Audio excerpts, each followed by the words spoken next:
படிக்கச் செல்ல வேண்டிய வயது, கையில் புத்தகங்கள் இருக்க வேண்டிய வயது, நாளை என்ன ஆகப் போகிறோம் என்று கனவு காண வேண்டிய வயது. ஆனால் அந்த வயதில் கையில் ஆயுதம் வந்தால் என்ன ஆகும்? போதையால் விபரீதம் ஏற்பட்டால் என்ன ஆகும்? கோவையில் நடந்த ஒரு கொலை இதை மிகவும் கொடூரமாக நமக்கு உணர்த்தியுள்ளது.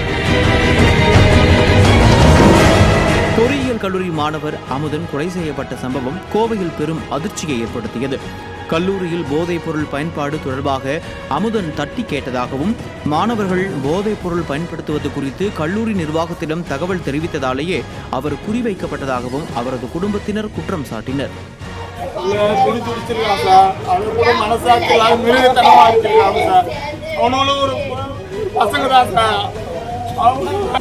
நடக்கணும்.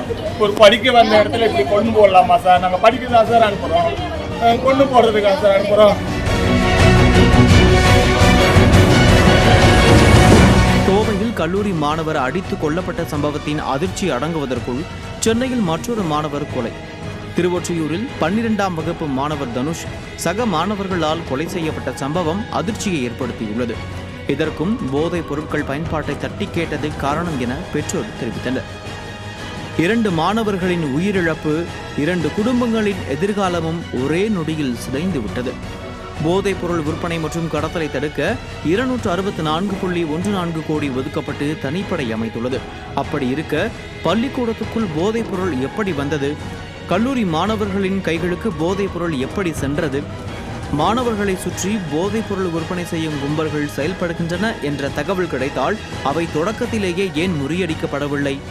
பள்ளி, கல்லூரிகளில் போதைப் பொருள் தொடர்பாக புகார் வந்தால் அதை உடனடியாக விசாரிக்கிறார்களா? தகவல் தெரிவிக்கும் மாணவர்களின் பாதுகாப்பு உறுதி செய்யப்படுகிறதா? மாணவர்கள் தவறான கும்பல்களில் சேர்வதை முன்கூட்டியே கண்டுபிடிக்க கண்காணிப்பு இருக்கிறதா?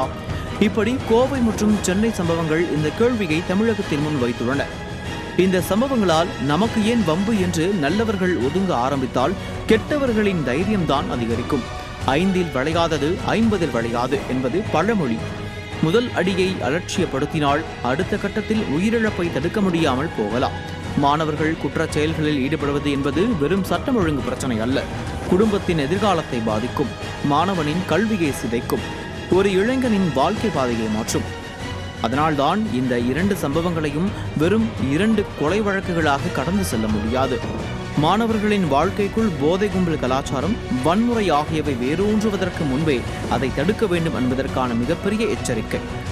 இதை தடுக்க தவறினால் பாதிப்படைய போவது ஒரு மாணவர் மட்டுமல்ல, தமிழகத்தின் அடுத்த தலைமுறையே.